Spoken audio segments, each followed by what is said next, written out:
potential for COVID-19 cases is impacting students even outside of the classroom.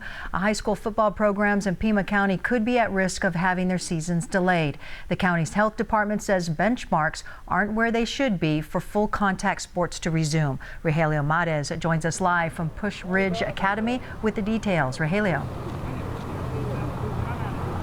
Valerie, Push Ridge is a private school, so their rules and guidelines are different from those of public schools. We just saw them wrap up a football game. Jason will have the details about that later on in sports. But could we see the seasons for public schools in jeopardy this year? Health officials say they're telling districts the risk might be too high to continue playing football this year.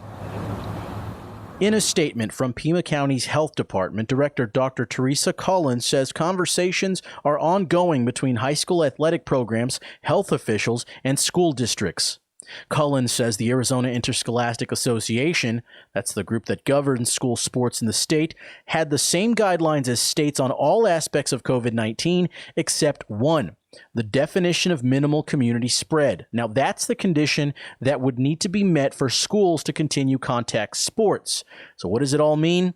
Because the county remains below the benchmark for cases over 2 consecutive weeks, contact sports, like high school football, may have to delay their practices and, by extension, their seasons until all benchmarks meet criteria.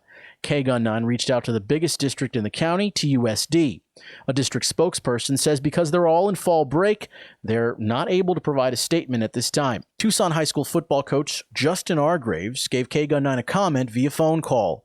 He says his team has been practicing for a month and as of 2 weeks ago started practice with helmets. Argraves says full contact practice would have started next Tuesday.